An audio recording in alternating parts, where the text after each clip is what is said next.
सुप्रभात प्यारे बच्चों। हम एक बार फिर नई ऊर्जा, नई उमंग, नई स्फूर्ति के साथ हमारी जो आज की आधुनिक दौर में विकट परिस्थितियों में जो नई तकनीक ऑनलाइन क्लासेज है उसके माध्यम से जो हमारा पाठ्यक्रम चला हुआ है उसी कड़ी को आगे बढ़ाते हुए आज हम 9th क्लास का जो SST सब्जेक्ट है उसका जो हिस्ट्री का पोर्शन है उसको शुरू कर रहे हैं।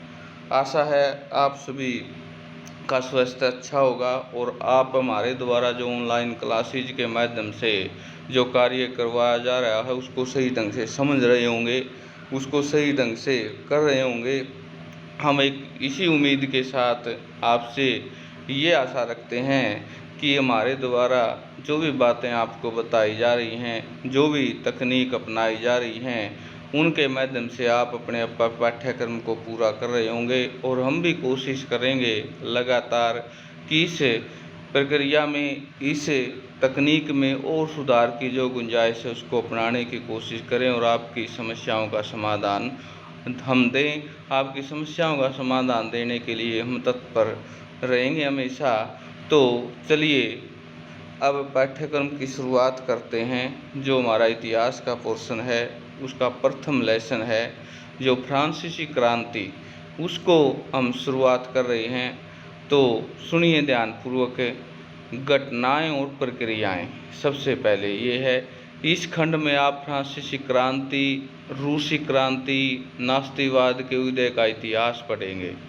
आधुनिक की विश्व की रचना में हम 3 घटनाओं की महत्वपूर्ण योगदान रहा। अध्याय 1 फ्रांसीसी क्रांति के बारे में आज हम मुक्ति, स्वतंत्रता, समानता, सहज, सुलभ और सामान्य मानकर चलते हैं, लेकिन हमें याद रखना चाहिए इन सब का भी एक इतिहास रहा है। फ्रांसीसी क्रांति के जरिए आपको इस इतिहास के एक हिस्से को समझने में मदद मिलेगी। फ्रांसीसी क्रांति में फ्रांस में राजतंत्र को समाप्त कर दिया। विशेषाधिकारों पर आधारित व्यवस्था के शासन की एक नई व्यवस्था उदित हुई। क्रांति के दौरान तैयार किया गया मानवाधिकार घोषणा पत्र एक युग के आगमन का द्योतक था।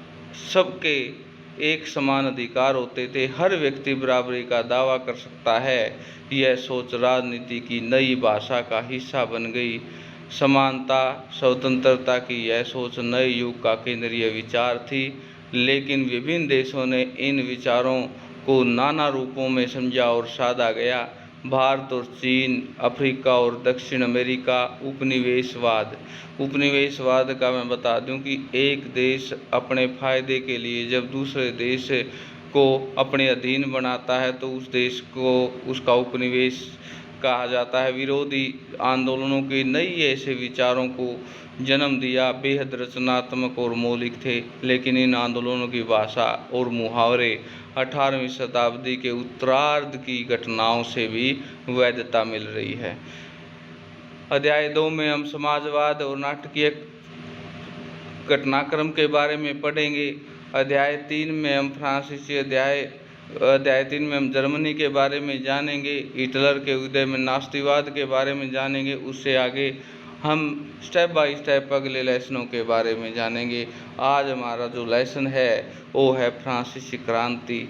14 जुलाई 1789 की सुबह पेरिस, फ्रांस की जो राजधानी है, नगर में आतंक का माहौल था। सम्राट ने सेना के शहर में घुसने का आदेश दे दिया।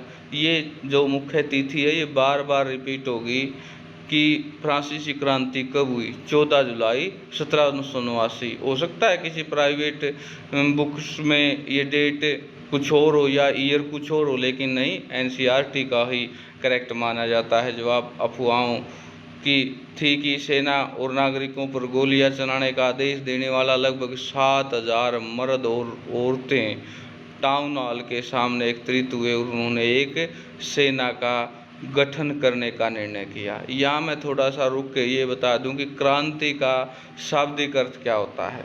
क्रांति का शाब्दिक अर्थ होता परिवर्तन, बदलाव, विचारों में परिवर्तनशीलता, बदलाव करना और लगातार लंबे समय से जो हम सहन कर रहे हैं उसका विरोध करना। हथियारों की खोज में वे बहुत से सरकारी भवनों में जबरन प्रवेश कर गए।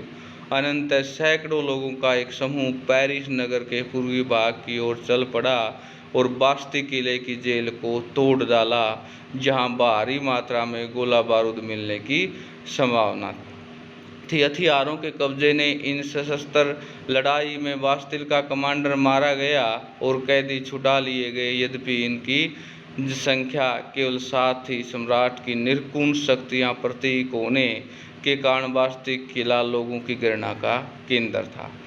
इसलिए किले को ढा दिया गया, अवशेष बाजारों में उन लोगों को बेच दिया गया और ध्वस्त बतौर स्मृति संजोना चाहते थे। इस घटना में कई दिनों तक पेरिस और देश के देहाती क्षेत्रों में कई और संघर्ष हुए। अधिकांश जनता पाव रोटी, महंगी कीमतों का विरोध कर रही थी। बाद में इस दौर में सिंह अवलोकन करते हुए इतिहासकारों ने इसे एक लंबे घटनाक्रम की ऐसी शुरुआती कड़ियों के रूप में देखा जिसे परिणति फ्रांस के सम्राट को फांसी दिए जाने से हुई थी। हालांकि उस समय अधिकांश लोगों के ऐसे नतीजे की उम्मीद थी कि ऐसा क्यों हो रहा।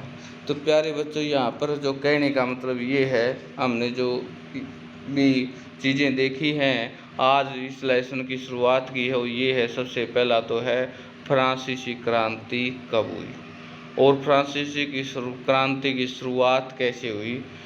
आज के लिए जो हमारा महत्वपूर्ण बिंदु बनेगा वो यही है कि फ्रांसीसी क्रांति की शुरुआत के बारे में आपने सुंदर नोटबुक में ये सुंदर प्रश्न लिखना है कि फ्रांसीसी क्रांति कब हुई और फ्रांसीसी क्रांति की शुरुआत कैसे हुई, उसका प्रारंभ कैसे हुआ, ये प्रश्न बनेगा। आज के लिए बस इतना ही शुरुआत की है।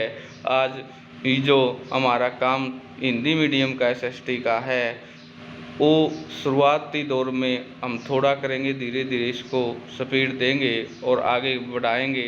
तो आशा है मेरे द्वारा करवाया गया होगा ये काम आपको समझ में आ गया होगा। फ्रांसीसी क्रांति क्या थी, फ्रांसीसी क्रांति की शुरुआत कैसे हुई, इतना ही लिखना है और इसको साथ ही साथ याद करना है। धन्यवाद।